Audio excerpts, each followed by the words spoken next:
we are the anti-genocide force. So what is the best way to describe us? We're here to stop the genocidal intent of the Hamas and Islamic Jihad and Jabhat al-Nusra and all the others.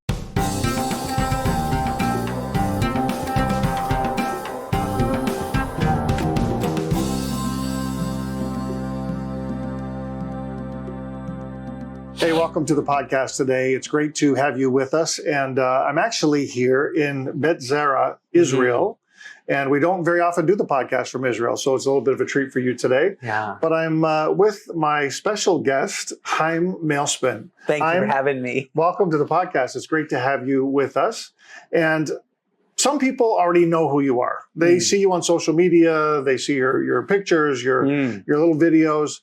But tell us a little bit about, pre-Israel, Chaim. How did you even come to be here in the land of Israel? And let's start there. Yeah, you can hear from my accent. Usually I'd be talking little more like this, words bring, but no, I speak English because I was born in the United States. We're a family of 6 kids, 2 parents, and we were the wandering Jews throughout Canada and America, kind of like hippie movement time, if you've seen Jesus Revolution, and very much that type. Living in these communes. One thing led to another. I mean, my Jewish family and my grandma always said, whenever my dad would bring up the subject of Aliyah, and Aliyah, of course, means the return of the Jewish people to the promised land, fulfilling the promise of the promised land for the chosen people. And she says, we're just going to live in San Francisco. We don't need to leave. And so my dad said, no, I feel this pull. I gotta come. We gotta one day live in the promised land. And I remember asking God for a sign. I was about to go to the nearby. We lived in the nature. We were farmers. We had friends who were farmers, and they had sheep. And I'm going to go to the sheep wool and just take some sheep wool off the sheep, shear some lanolin, and with the shears, put it outside. If it's wet, everywhere else is dry. Hey, it's a sign from God. You read about that somewhere. Yeah, I read about it in the story of Gideon. Yeah. By the way, the part of the operation, depending when this is filmed, is called Gideon's Chariots. And that's where we are going to finish the job of the Hamas. And we'll get to that. To defeat Hamas and return and restore security to southern Israel, to Israel and those citizens who deserve it. So what happened is that I was about to do this. We'd go to this meeting. In walks this stranger. We were all, taken aback, long white beard and long white hair. And he says, I come bearing a sign of Aliyah for a family. 80 you guys, and you're talking about Aliyah. There was only one. We were the only ones that were interested in Aliyah. The only Jewish family interested in Aliyah. So everyone knew who we were, the Aliyah family. And what's your name? Zebulun. Ooh, that's by the way where we live now, in the tribe of Zebulun and Naphtali in the Galilee region here. Jordan River right down there, Sea of Galilee right over there.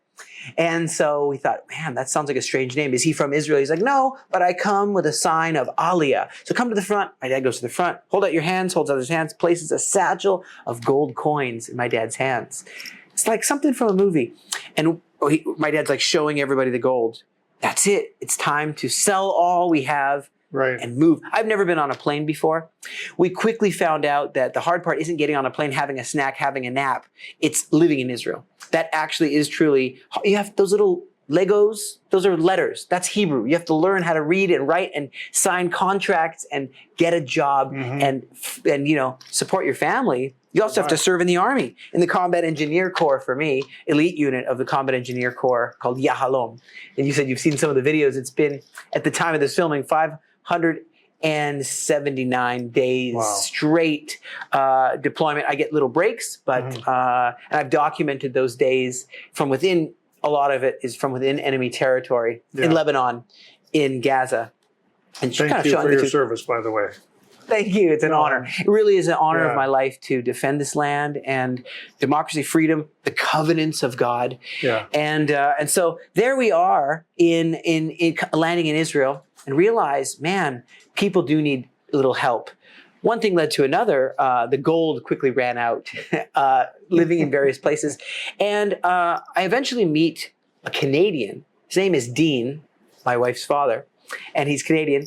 And he says, I've helped many, many people make their Aliyah, just like how you made your Aliyah. I've helped many, many people make their Aliyah to Israel from, all the places everyone knows now in Ukraine, Donbass, Kiev, all kinds of places, Crimea and Odessa. And they usually from Odessa port, they'd come on a boat or maybe on a plane, and he'd raise money from Canadians and all kinds of generous people in America and all over the world, Europe, and they would drive them on these buses, Exobus, with a man called Phil Hunter.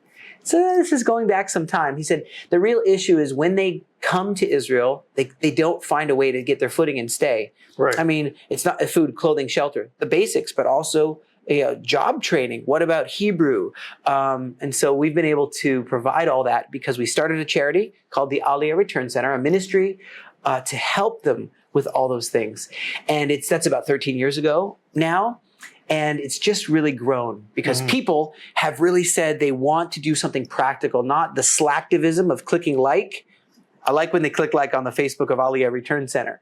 But that's in a way, that only is a bit of a slacktivism. And there's an activism where they come and volunteer here. So that's what I've been doing for the past 13 years and how I got here. Amazing.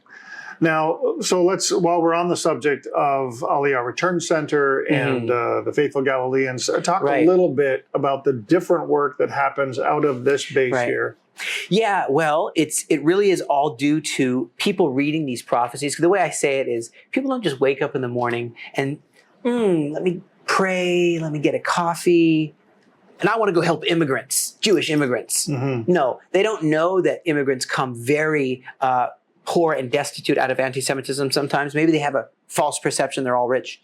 Some of them, I said, have you seen those coming from Brazil? Those coming from Ukraine, from a war zone? Have you seen those coming from Ethiopia, from a mud house? Well, mud and manure house.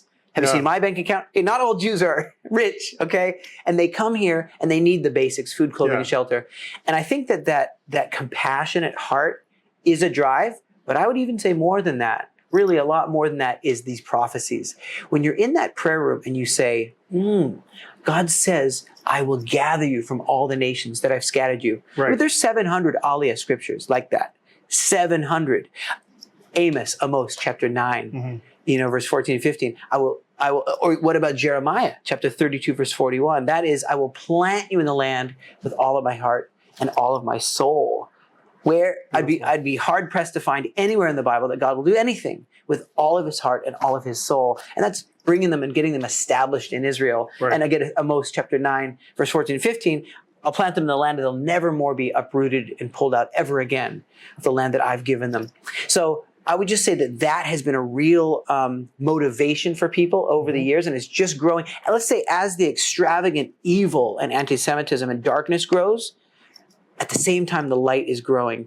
It's not just one or the other. It's growing, and there's extravagant hate. Well, guess what? There's extravagant love to the level of giving gold rings, like you saw from all over Canada and all over the world, giving necklaces, and we melt those and give them and formulate these rings, like Lord of the Rings. Yeah. These rings, though, and we give them to Holocaust survivors who also made Aliyah. They're just a long time ago and still struggling. Right. And so, yes, we're able to house the lone soldiers, give them a place to stay when they're PTSD. They don't have a family. Lone means they're lonely, but they're all alone. Yeah. They might be also lonely, but they just don't have a family to talk about their day, talk about their week, talk about their friend who died they had to bury, and read the Kaddish, the prayer over the, and so we're able to give them that community and all that. One of them was a soldier who stayed with us for 2 years, over 2 years. He's just such a neshama, that's in Hebrew, such a mensch, such a good guy that he decided before we didn't know we would lose him, that he would die in duty, in the call of duty in Gaza. But what happened is he says, I want to give my very bone marrow to save this lady. He heard that there was this lady that had a 100% match. Wow. Just shows you the kind of people, when you're blessing them, they want to bless. Yeah. It's a pay it forward. And he saved this woman's life by giving his bone marrow, 100% match. Amazing. And he was staying with us and he just loved us. We would do barbecues and events. Eventually, he died. We named the building after him. He was killed in Gaza. And we named the whole building after Daniel.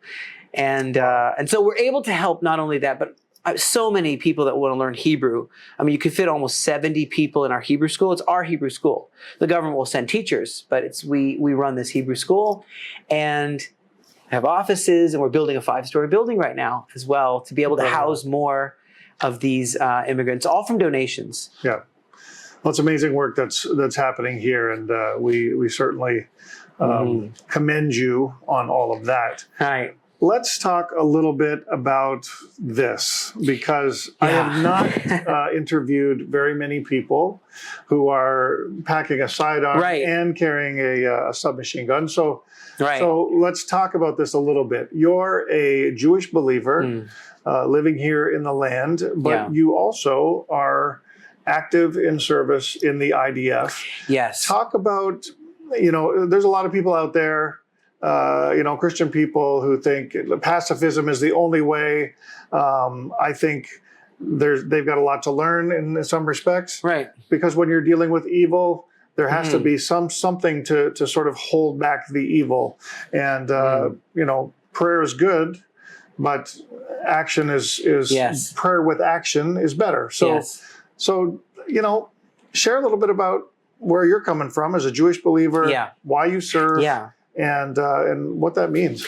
Yeah, so that really leads me to say that there actually are two charities that are side by side. It used to be one, then like a cell in the body, bloop, two.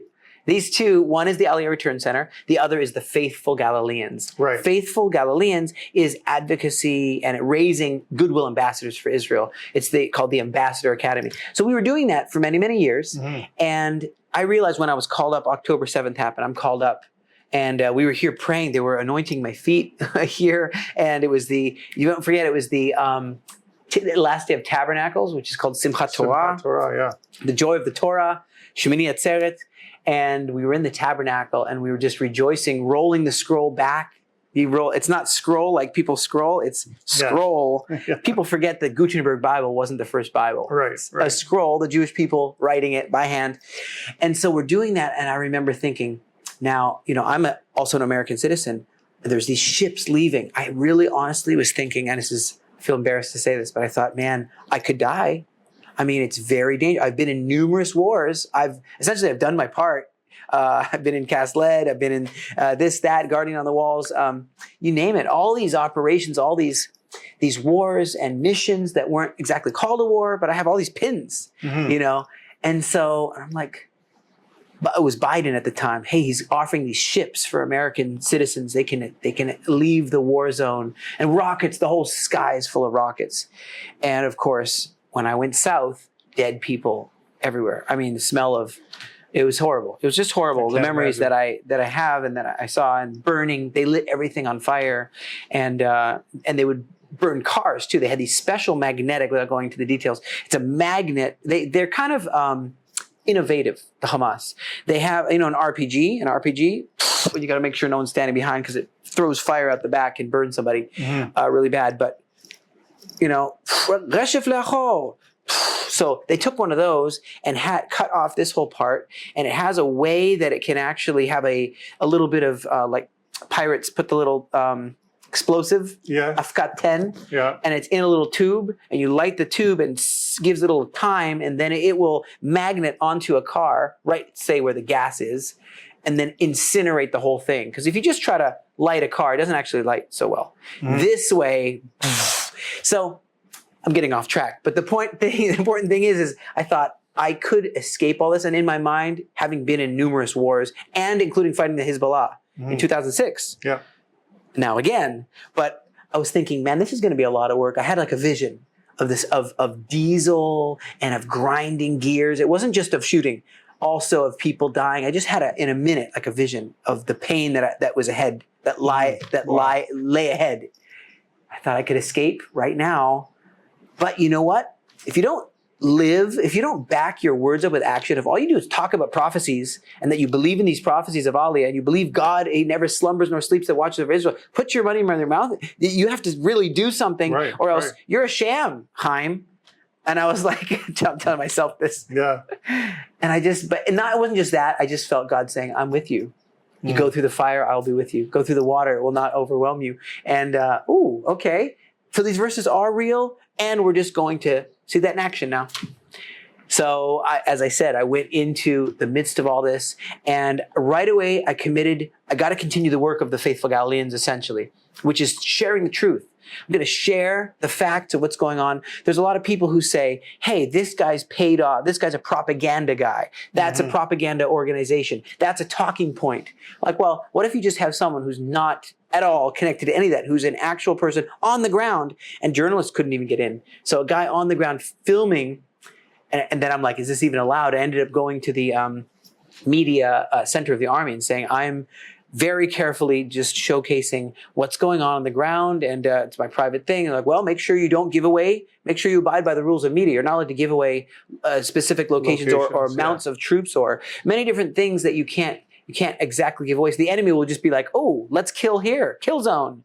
You can't do that, okay? Right. But so it's very delicate situation when you're in an actual war. Plus, there's people who were actually spying for Iran, people that were on the side of Hamas. I don't know if you know, there's people all over this world, some, maybe Arabs, maybe not, we're on the side of terrorists. This could happen in any country. Really, people need to look at Israel carefully when they want to know what the future is for their country, even including Canada, including America. And no, we're just farmers. We're just in North Canada farmers. It's going to come to everybody's, because you know why? Because it's in the Bible. And it's God's will, and the enemy knows that and wants to. Do you ever wonder why?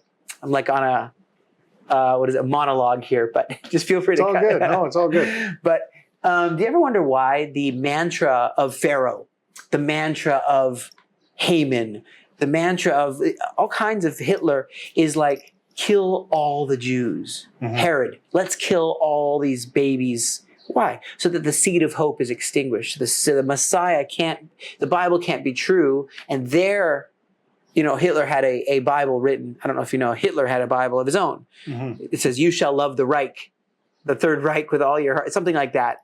Not you shall love God, you shall love. Right. And so you shall obey the Führer. That's written in the. Yeah. So in order for him to be true, he has to eliminate the enemy, the opposition. He has to kill the opposition to Herod being the all-powerful, to Pharaoh being the all-powerful God, to Hitler being the all-powerful God. And so that's why this anti-Semitism exists and will continue to exist. So that is to answer you is, why did I start doing a video a day? I said, I just have to showcase an unbiased, factual reality on the ground, while at the same time giving an encouragement. I found it in a way, some strange way, a bit catharsical. It brought me some catharsis to be able to explain what happened. And today I was at a funeral and I lost a friend. Today I was at each day, and a lot of stuff happens each day for, again, almost 600 days. It's crazy.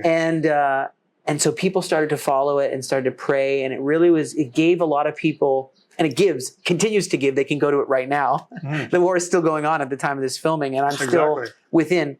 And it gives them a lot of initiative to pray at the verse at the end. While we're talking about it, how can they find you on social media? Yeah. People want to follow. The video there, well, first of all, I have my own website, Chaim Malespin, Chaim, Chaim, like when you take a glass and you say, L'chaim. L'chaim, yes. So without the le, it's to life, it's just life. And we're all here for life eternal, and God's destiny for each nation, destiny for Israel. So Chaim, Chaim, Chaim. If your neighbor can feel the saliva, you're saying it correctly. Chaim Malespin, M-A-L-E, male like man, spin like the globe.com. So on there, you'll see a link to the daily videos. Okay. You can also go to Aliyah Return Center.com, and you'll see blogs about the daily videos, like a write-up. Okay, and Facebook, Aliyah Return Center, YouTube, Aliyah Return Center. You'll see everyday videos. What I will say is that I think that the mask, the veil, has come off of what level of enemy's plans are out there. Because there was whispers before this, a lot of whispers. The Hamas is getting really strong. The Hezbollah is getting really, really strong, and they have demonic aspirations to wipe us all out. And we see the same thing in Iraq. There's the Badr force. Oh, who are they? Well, we think there's also the Houthis. We're seeing the Houthis in Yemen. They're way down in Yemen, Chaim. Don't worry about it. It'll all pass. Well, it seems kind of scary, though. Iran, Netanyahu, you remember him up there? Iran's got these big ballistic missiles, and they're going to try to kill us. We got to really put some kind of a damper on this whole fire. Maybe there's some arsonists that might want to try to burn down Israel. Guess what? all this happened. Yeah. The Syrian regime toppled, and then you have now HTS, Hayat Tahrir Sham, with Julani, al-Shara, and those guys are now threatening Israel too. Mm-hmm. So it's a 7-front war, and we're still standing strong. Yeah. Well, I think it's good for people to hear this. And one of the things that we've been trying to do is like you, make sure the truth gets out there. So we've been doing a series called Frequently Asked Questions, and likely this podcast will be part of that. So people in Canada, in North America, are hearing, Israel is perpetrating a genocide in Gaza. So if I'm asking the question, is there a genocide happening in Gaza? Please enlighten us as to the truth about this statement. Well, that's the benefit of being boots on the ground in almost every tunnel in Gaza, many tunnels in Hezbollah. There's those 5 major refuge cities, underground cities of the Hezbollah, filled with missiles, filled with weapons. The blowing, when our guys blew it up, it created earthquake sensor. It triggered all the earthquake sensors in the whole northern part of Israel. Everyone's like, "Oh, the sky is falling, or the buildings are collapsing. It's an earthquake." Right. We're like, "Well, that's just us taking out the Hezbollah." Okay, so when you realize that they are based off of, and this is something not really taught, fully genocidal intent. Their intention in their charter is to genocide all of Israel. That's the short. They are genocidal, both the Hezbollah and the Hamas and Islamic Jihad and Jabhat al-Nusra and these ones are totally genocidal. Now, we stopped them, so they were only able to genocide a certain amount in their massacring, apocalyptic end time scenarios. That's what they do believe. It says, to quote one of the phrases they love is, "You shall enter their gates and you shall be victorious." That's what they say. They mean they'll enter the gates of Jerusalem. In a way, they look at themselves in their theology as the flood. The flood was to punish the unbelievers. Right. They say we are the El Aqsa flood. El Aqsa is the name. Yes. It's not even the real El Aqsa. The real El Aqsa is actually in Saudi Arabia, where the edge of the Saudi Arabian, where the mosque was at the edge of their territory. It was never here. That's a creation later as a way to try to continue to colonize, which they are the ones that are colonizing. You don't see anyone speaking Hebrew around us being colonized by us. Nobody's speaking Hebrew around here. We're not, but they colonized the whole area with the Islamic way. And their El Aqsa flood is, we believe we are going to be the punishment, the flood to destroy all of Israel, because they don't believe in Islam and the Prophet Muhammad. I don't know if he prophesied anything, but either way, Muhammad. So they call him a prophet. I guess that's enough. Yeah. So my point is, though, that in Gaza, you find out, what are we doing? Doing the most protection. This isn't a talking point. This is what we do. Sending the drones with speakers sometimes on them. Pamphlets you can see saying, please remove from this area. Why? Because it's unacceptable for us that rockets are shooting our families, our kindergartens. Sure, we have a bomb shelter. Some of us, more and more, have bomb shelters now, but that's unacceptable for you to try to be genociding us with your rockets from this area. Therefore, we are the anti-genocide force. So what is the best way to describe us? We're here to stop the genocidal intent of the Hamas and Islamic Jihad and Jabhat al-Nusra and all the others. And we have to go into where we see these things. And in fact, if someone wants to use a house or a home or a hospital or a mosque, so it's no longer a medical center. No, that has been canceled, because you go in there and you see, no, you've officially filled it with missiles. I mean, there was missiles as big as from this wall to this wall. Missiles inside a resort that I was in, the Blue Beach Resort, for example. You can't have missiles that can hit anywhere in Israel. You can't do that within this resort. It's no longer a resort. It had 5 tunnels in it. We blew that up. I blew that up with my guys. You can't have that and still call it a resort. No, it's no longer a resort. It's now a HQ, headquarters of Hamas, murderous, genocidal intent. So that is now a genocidal center. We must remove that threat. So same goes for, and there's many hospitals, Al-Akhli. I found a tunnel personally in Beit Lahia. Went in and I said, man, it seems like they got the radiology center, they've got the beds, they've got all the stuff, and it looks like a hospital. And you're going through, first of all, it's rigged to blow. Secondly, bombs. And you get through that, booby trapped. Wow. Then and there's a tunnel there where operatives are using in and out to move weapons and to use that as a launch pad. So it's no longer, friends, time to clear, friends, enemies, it's time to clear out. It's time to clear out of this area. This is unacceptable that you're going to use this. And there has been, I'll say, a real at liberty to remove a lot of these potential even buildings that haven't been used, proven to have been used, but they are positioned in a way near the border. Hey, this got to go. These got to go. They can't be this near. They could use them. So there's been, total honesty, full disclosure, a lot of buildings removed, tons. I mean, crazy amounts, insane amounts of buildings blown up, but we moved the people out. We're saying infrastructure gone. Well, that is less of a threat to us right now. And what Trump said actually is the only thing that I think makes sense. Is Trump a genocidal man? Some might say that, but no, he's not. He recognizes that he understands some. He doesn't even understand enough, if you ask me, but he understands some of what we're dealing with. If you have someone who says, I want to kill all the Jews, and that's what they're trained in from birth, think about it. We left in 2005. We completely exited Gaza entirely, and all they get is water, electricity, and jobs, and a great, all these girls combing their hair and saying, come on in and work. Just check you for bombs now. Okay, come through. That's called the Erez crossing. What happened to them? Murdered. All of them. Some of them beat to death. Blood with clubs with blood.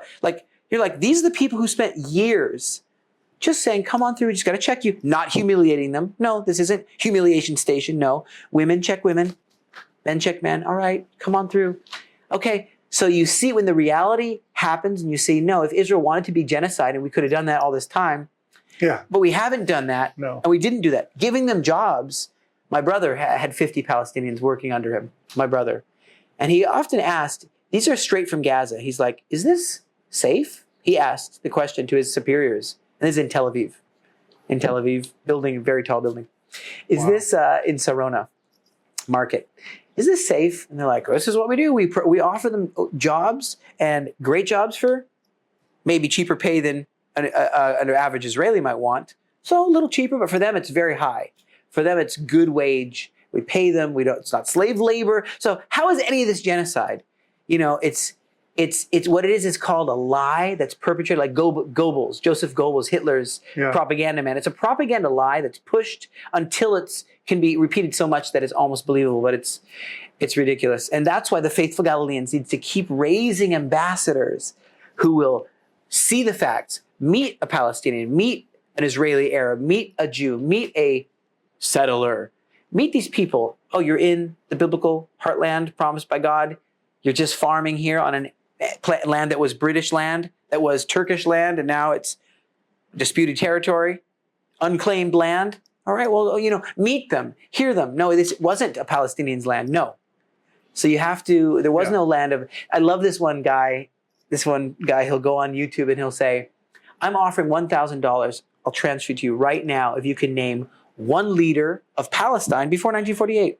Any leader, any Arab leader of Palestine. Because people think there was this Palestine country and then the Jews came. That's a narrative that exists. I know. And they came and stole the Palestine country and set up their country. Like, well, name one leader. I'll give you $1,000 right now. Just name any leader, Arab leader of Palestine before 1948. And there isn't any, because there was no such, it didn't exist. No, because everybody who lived in Palestine before 1948 was Palestinian. Yeah, Jews, Arabs, whoever. We were all just British. Yeah. Whatever. Yeah.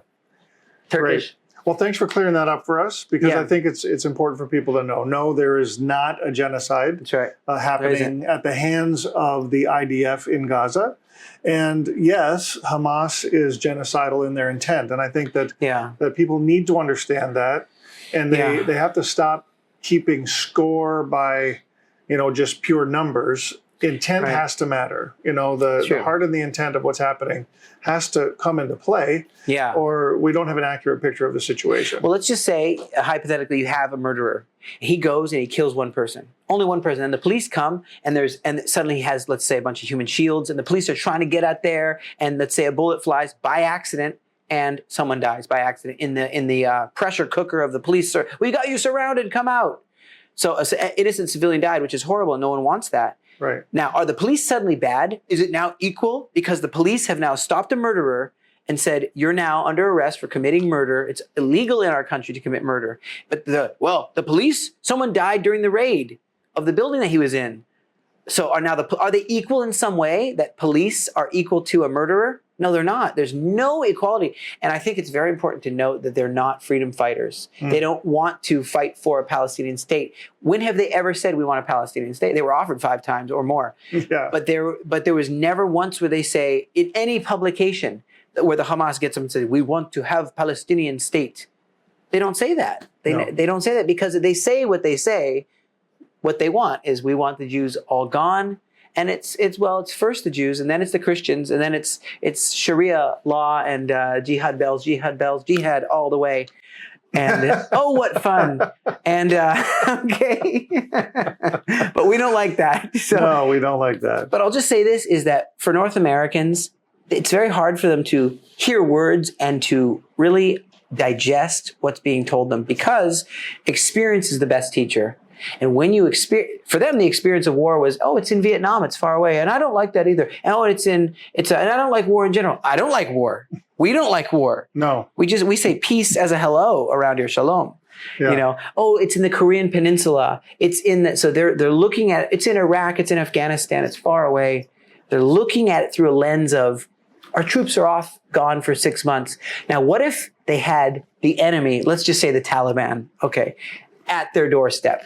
Right. Taliban, a good way to look at it. The Taliban is in New York City, in their pickup trucks, in there with RPGs, and half of New York City is being, people are taken hostage, people are getting massacred. What do you think people are going to do? Or you're Canadian, okay. Yeah. So Toronto, whatever, suddenly you have Taliban operating. So the Taliban was bordering, and they come and you can't allow that. You can't allow for that, or your country's gone. Mm-hmm.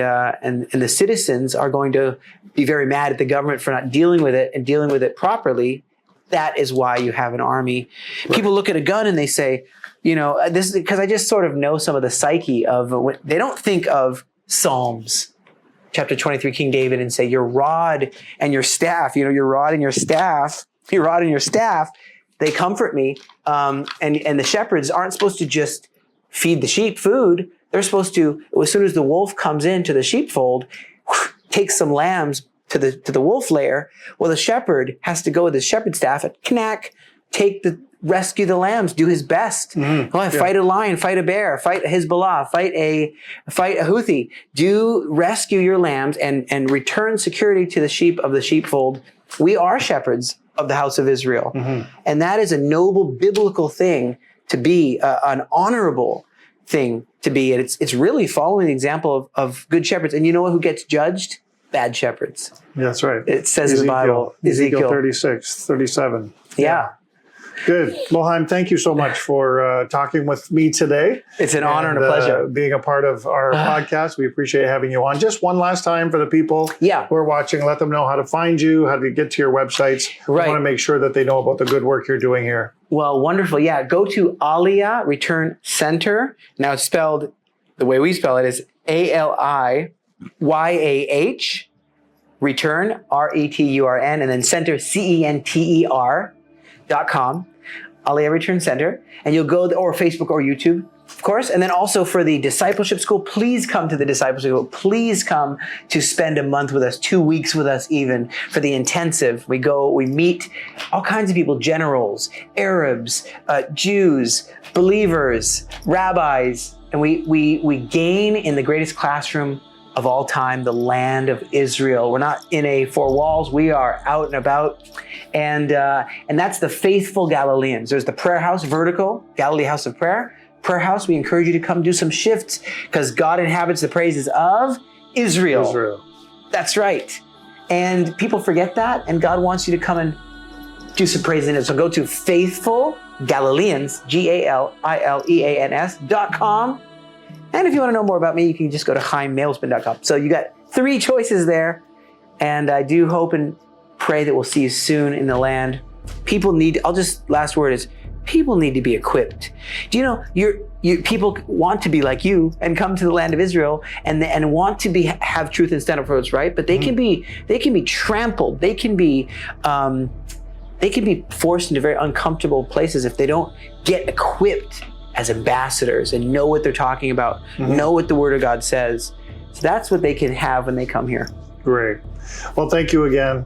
God bless you. God bless. And thank you for being with us today.